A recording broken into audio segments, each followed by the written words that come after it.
तो भाई यार आज के दिन पूरे 10 साल हो चुके हैं उस चीज़ को जिसने कह सकते हैं कि एक पूरा नया एरा शुरू कर दिया था। कुछ नया मतलब बिल्कुल डिफरेंट एक नए लेवल पे लेके चला गया था इस मिड कार्ड यूएस चैंपियनशिप को। और यहाँ पे मैं बात कर रहा हूँ जॉन सीना के ओपन चैलेंज की। यार अगर आप तब से देख रहे हो डब्ल्यू वैसे अब लग रहा है कि भाई 10 साल का मामला हो चुका है। पता नहीं मुझे ऐसा क्यों लगता है कि ये 2012-13 के आसपास की डब्ल्यू तो बस अभी की डब्ल्यू है, जबकि उसको भी 13 साल हो चुके हैं। तो कुछ मेमोरी है आपकी इसको लेके? मेरे को तो यही एक्साइटमेंट रहती थी कि कौन सा बंदा निकल के आ जाएगा और जॉन सीना को फेस करेगा, फिर जॉन सीना उसको कैसे धोएगा। क्योंकि यहाँ पे भले ही मिड कार्ड चैंपियनशिप थी उनके पास, लेकिन वो सुपर सीना वाली जो फीलिंग है वो पूरी पूरी आती थी। तो डेफिनेटली अगर आपकी कोई फीलिंग है तो आप शेयर कर सकते हो, जानने में इंटरेस्टेड रहूँगा कि किस किस के क्या क्या अपने अपने एक्सपीरियंसेस। और वेलकम है आपका वॉइस ऑफ रेसलिंग के वॉइस ओवर वाले एपिसोड में। आज भैया लेट भी हो जाएगा, थोड़ी एडिटिंग भी ऐसे ऊपर नीचे मिल जाएगी आपको, तो आज के लिए बस थोड़ा सा एडजस्ट कर लेना। और सबसे पहले हम स्टार्ट करते हैं रोमन रेंज से। मेरा एक सवाल है आपसे कि आपको रोमन रेंज के कैरेक्टर में कुछ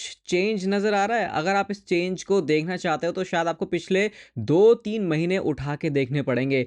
अभी हम इस रोमन रेंज को बेबी फेस मानते हैं, ठीक है, ये ट्राइबल चीफ है, लेकिन उससे पहले वाला जब रोमन रेंज चैंपियन था तो वो एक हील था। लेकिन अगर आप इस बेबी फेस कैरेक्टर का ही कंपैरिजन करोगे उस रोमन रेंज से जो कि समर स्लैम में वापस आया था और उसके बाद उसने बैड ब्लड में टीम अप किया था कोडी रोड्स के साथ, तो भाई देखो ये कितना डिफरेंट रोमन रेंज बन चुका है। मतलब ऐसा लग रहा है कि बेफेस कैरेक्टर के अंदर भी एक और नई लेयर ऐड हुई है, जो कि थोड़ा सा नहीं, काफी ज्यादा एटीट्यूड वाले रोमन रेंज की, वो जो हमने ट्राइबल चीफ हील वाले कैरेक्टर में देखा था, बिल्कुल उससे सिमिलर है। एग्जाम्पल के लिए जैसे कि हमने स्मैकडाउन में देखा, रोमन रेंज भाई अपनी चौड़ में ही बैठा था, कह रहा था कि भाई अच्छा सीएम पंक तुझे मेन इवेंट मिला है तो मेरी वजह से मिला है, मुझे तो एक्नॉलेज कर। और उस टाइम पे रोमन रेंज का वो एटीट्यूड देखना। और अगर आपको इसको बिल्कुल एकदम क्लियर डिफरेंस देखना है तो आपको समझ में आ जाएगा, जब रोमन रेंज समर स्लैम में रिटर्न करने के बाद शोज पर आते थे, बंदा बहुत ही ज़्यादा हम्बल था, लेकिन अब वो हम्बलनेस उसके अंदर नज़र नहीं आ रही है। तो ये देखो, मैंने बोला भी था रोमन रेंज के रिटर्न से पहले ही समर स्लैम में कि एक नया कैरेक्टर, जैसे अभी तक हमको हील फेस ट्विनर ऐसे पता है, ये कुछ नया ही डिफाइन करेगा और वो हमको होते हुए दिख भी रहा है। और आई थिंक बहुत सारे लोग इसको पसंद भी कर रहे हैं, क्योंकि वो रोमन रेंज जब मैचेस हार रहा था भाई, ये 6 मैन टैग टीम मैच इन्होंने सोलो सिकोवा से हरवाया भाई रोमन रेंज को, और पिन भी हो गया। चलो उसका सेंस बन जाता अगर उसके बाद सोलो सिकोवा के साथ भी कुछ करना होता भाई, उस वाली स्टोर लाइन के बारे में तो अभी कोई केयर कर ही नहीं रहा। तो अब रोमन रेंज ने रेसलमेनिया बिल्कुल आते आते भाई अपनी जो पूरी फॉर्म है उसे कह सकते हैं कि पकड़ ली है, और अब देखने में आ रहा है इस कैरेक्टर को मजा, क्योंकि अब इससे तुम वैसे मजे या फिर तफरी ले नहीं सकते जैसे कि जब ये आया था बेबी फेस बन के, तब कुछ लोग कर जा रहे थे उनके साथ। वो सेगमेंट अभी भी मेरे दिमाग में, वो सिनेमैटिक वाला जब रोमन रेंज ने बोला था कोडी रोड्स के साथ के सामने कि you are in my way in life, तो वो थोड़ा सा एटीट्यूड वाली वाइब दे रहा था। उसके अलावा कुछ ऐसी मेरी कोई मेमोरी है नहीं उस रोमन रेंज के कैरेक्टर से। तो कुछ महीनों के अंदर ही एक बहुत बड़ा चेंज कर दिया रोमन रेंज ने। चलो भाई, गोल्डबर्ग के बारे में भी आपको मैं बता देता हूँ। तो गोल्डबर्ग की जो ट्रेनिंग है, जो कैंप है, वो लगना शुरू हो चुके हैं, और मतलब कि आपको बहुत जल्दी गोल्डबर्ग अपने रिटायरमेंट मैच के अंदर देखने वाले हैं। इंस्टाग्राम पर उन्होंने इस फोटो को पोस्ट किया है। बाकी देखो इसके बारे में अभी मैं कुछ ज़्यादा बोलूँगा नहीं, सारी बातें मैं आपको बता चुका हूँ कि गोल्डबर्ग के साथ, रोमन रेंज के साथ ऐसे ऐसे उन्होंने नेम लिए हैं जिनके साथ वो मैच करना चाहते हैं। इवन गुंथर का भी नेम है। तो देखते हैं डब्ल्यू कौन सा सुपरस्टार उनको थमाती है। रोमन रेंज मत थमाना भाई, मुझे पता है रोमन रेंज वर्सेस गोल्डबर्ग ये भले ही बिग फाइट वाली फील दे सकता है, लेकिन नहीं, वो वेस्ट ही होगा। और अगर हो गया तो आपको समझ में आएगा कि भाई अपने रोहित भाई ने कितनी सही बात बोली थी। गुंथर से रिलेटेड ये चीज़, और वियना में डब्ल्यू का लाइव इवेंट था और वहाँ पे सीएम पंक के साथ उनका स्टील गेज मैच था वर्ल्ड हैवीवेट चैंपियनशिप के लिए। ऑब्वियसली ये वाला मैच में गुंथर अपनी चैंपियनशिप रिटेन करते, लाइव इवेंट को इतना ज़्यादा सीरियसली लेने की जरूरत नहीं है। लेकिन यहाँ से एक फ्रेम आता है जहाँ पे मैच के बाद गुंथर को जीटीएस फिनिशर लगाया सीएम पंक ने, और उसके बाद आप इस पिक्चर में देख सकते हो, हमने हाथ में देखी है सीएम पंक के वर्ल्ड हैवीवेट चैंपियनशिप। और अभी तक मैंने ऐसा अपना दिमाग में कभी ऐसा इमेजिन सा नहीं किया था कि जब सीएम पंक, जैसे हम सोचते हैं कि सीएम पंक चैंपियन बनेगा तो कैसा लगेगा, लेकिन हम ऐसे लिटरली सोचते नहीं है दिमाग में कि उस बंदे के पास टाइटल है, अच्छा कंधे पे है, हाथ पे, लेकिन यहाँ पे लिटरली वो दिख रहा है। तो भाई देखो फील तो आ रही है पूरा यहाँ पे जो चैंपियन वाली है। कई सारे लोग ऐसे भी मानते हैं कि यार बंदा जो है तगड़ा सा दिखना चाहिए, या फिर है ना उसमें ऐसा होना चाहिए कि वो लगे चैंपियन, तो वो पूरी फील इस वाली फोटो से देखो आ रही है। बाकी अभी तो इस चीज़ से वो काफ़ी ज़्यादा दूर है, क्योंकि अभी एक बहुत बड़ा जो चैलेंज है वो है रेसलमेनिया के अंदर, जहाँ पर ट्रिपल थ्रेट मैच होगा। बाकी कॉन्ट्रैक्ट आने के अंदर ऐसा कोई खास हमको पता तो चला नहीं है कि क्या वो वर्ल्ड चैंपियनशिप की तरफ लेके जा रहा है, लेकिन अभी भी रेसलमेनिया होने में कुछ हफ्ते बाकी हैं, तो शायद ये कुछ चीज़ें जो है बदल सकते हैं। एक चीज़ जो कि डब्ल्यू को बहुत ज़्यादा बदलने की ज़रूरत है, और अब तो भाई डर्ट शीट्स ने भी रिपोर्ट करना शुरू कर दिया कि डब्ल्यू के खुद के लोग इस बात से बहुत ही ज़्यादा अनहैप्पी हैं और वो है स्मैकडाउन का 3 घंटे का होना। उन्होंने बोला कि कहाँ डब्ल्यूडब्ल्यूई ये सोच रही थी कि राइजिंग सुपरस्टार्स को ज़्यादा मौका मिलेगा, लेकिन वो एक एक्स्ट्रा आर्ट जो है थोड़ी शो की पेसिंग बेकार करता है और फिलर कंटेंट वहाँ पे आता है और क्रिएटिव फटीग हो जाती है। तो भाई देखो, ये मुझे लगता है डब्ल्यूडब्ल्यूई आई थिंक जून तक करने वाली है ओरिजिनली, जो मैंने इसके बारे में सुना था। और आई थिंक जब हमने ऐसा पता भी चला था कि स्मैकडाउन का 1 घंटा बढ़ने वाला है, तो कोई कॉन्फिडेंट होके समझदार बंदा तो शायद बोल नहीं रहा था। मैंने भी तो नहीं बोला था कहीं, नहीं मुझे तो नहीं लगता है मैंने बोला होगा। 1 घंटा को एक्स्ट्रा दे के अगर तुम्हारे पास टैलेंट्स हैं उस लेवल के तब तो ठीक है, लेकिन वो साफ लगता है भाई कौन बंदा नाओमी और ये इनके मैच को ज़्यादा घसीटता है ना? वो उसका वो साफ-साफ दिखता है कि ये मैच डब्ल्यूडब्ल्यूई वैसे एक स्क्वॉश मैच की तरह रखती है। ऐसा आई थिंक बीफ है और शार्लेट का मैच वो था।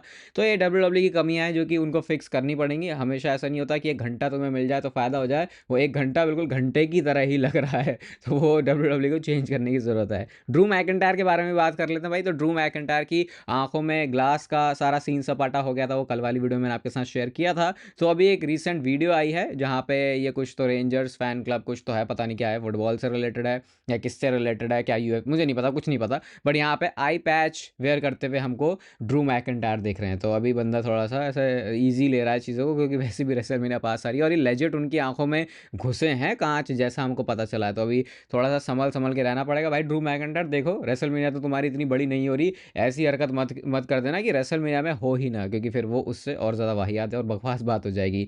बट हाँ, रेसलमेनिया के बाद मैं तो चाहता हूँ किसी एक सुपरस्टार को भाई बिल्कुल पीक पे ले जाओ, तो वो नाम स्कॉटिश वॉरियर ड्रू मैकिंटायर का ही है मेरे दिमाग में।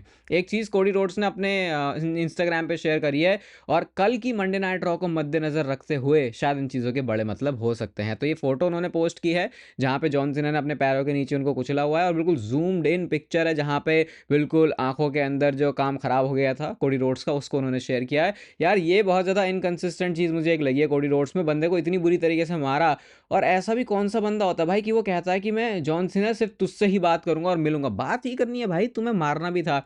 तो ये देखो एक एक तरीके से लप्पू बनाया जाता है किसी भी सुपरस्टार के कैरेक्टर को।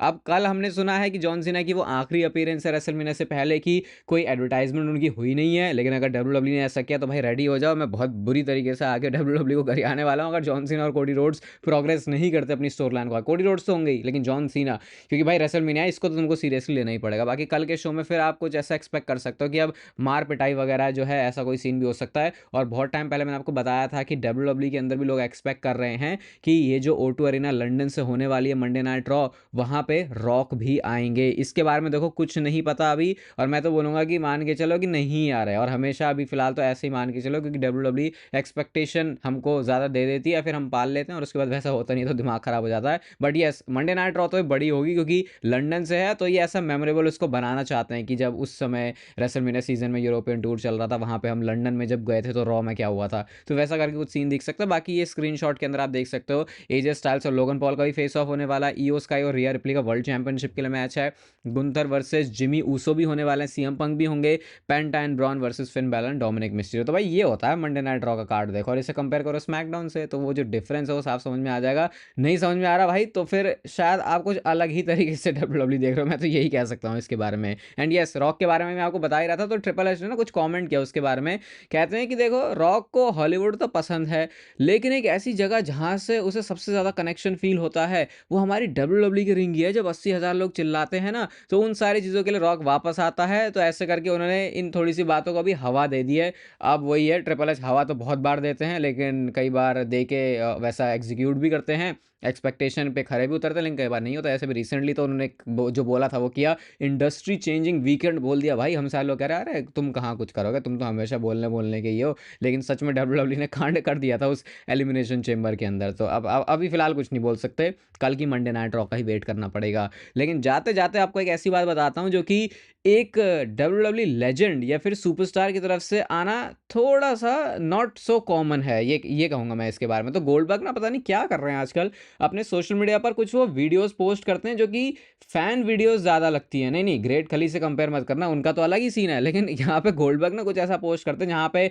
अपने आप को कि भाई देखो मैंने ये उखाड़ा, मैंने ये किया, वैसे करके। तो यहाँ पे उन्होंने एक वीडियो शेयर की है जहाँ पे एज स्पीयर लगा रहे हैं, जहाँ पे रोमन रेंस स्पीयर लगा रहे हैं। हम स्पीयर लगाते हुए देख रहे हैं डब्ल्यूडब्ल्यू के सुपरस्टार्स को, बॉबी लैशली भी यहाँ पर है, बटिस्टा भी यहाँ पर है, लेकिन उसके बाद फिर गोल्डबर्ग के स्पीयर की क्लिप्स आती हैं और यहाँ पे वो कैप्शन में लिखते हैं, ऑफन इमिटेटेड नेवर डुप्लीकेटेड, जज फॉर योरसेल्फ। मतलब बताना भाई मेरा जो स्पीयर है वो सबसे ज़्यादा तगड़ा है। अब हाँ, स्पीयर की बात करें तो भाई देखो, गोल्डबर्ग का स्पीयर है तो धांसू, उसमें तो कहना पड़ेगा। वो बंदा जब मारता है तो वो ना ऐसा नहीं सोचता कि हाफ हार्टेड मारूंगा, फिर तो पूरा ही ज़्यादा, और इसलिए उनका जो स्पीयर है वो तगड़ा भी लगता है। इवन अगर मैं एज या रोमन रेंज के स्पीयर से कंपेयर करूँ तो ये, क्योंकि रेगुलर बेसिस पे लड़ते हैं तो ये आई थिंक उतना एक्सट्रीम जानबूझ के जाते भी नहीं है। लेकिन गोल्डबर्ग तो भाई कहता है एक बार आऊँगा लेकिन ऐसे मारूंगा कि सारी दुनिया देखेगी। तो ये करके वो आई थिंक अपने थोड़े रिटर्न को भी उसको बिल्ड कर रहे हैं, हाइप कर रहे हैं, जो भी है पता नहीं, हो सकता है इससे स्टोरी भी बना दे कि अच्छा तेरा स्पीयर तगड़ा है तो कोई स्पीयर वाला बंदा ही आगे जाके उनको फेस कर ले। बट थोड़ा सा अटपटा है कि अच्छा, मतलब कि खुद ही अपनी बातें जो है पोस्ट कर रहे हो। और ऐसा भी था क्योंकि बहुत टाइम से वो एक्टिव भी नहीं थे, तो अचानक से एक्टिव हुए हैं और सारी जो बातें हैं वो अपने बारे में कि भाई मैंने ऐसा मैंने वैसा। तो ठीक भी है वैसे, एक कैरेक्टर के अंदर डब्ल्यू सुपरस्टार कई बार ऐसी चीज़ें करता है। और अगर ये वीडियो आप यहाँ तक देख रहे हो तभी आपको स्क्रीन पर क्रिकेट चैनल की भी वीडियो दिख रही होगी, उसको जाके भी जरूर देख लेना। ये वीडियो आपको अच्छी लगी तो उसे लाइक कर दो, चैनल को सब्सक्राइब कर दो ऐसे और मस्त डब्ल्यू से रिलेटेड कंटेंट के लिए। बाकी तब तक फिर लेते रहो जिंदगी के मजे।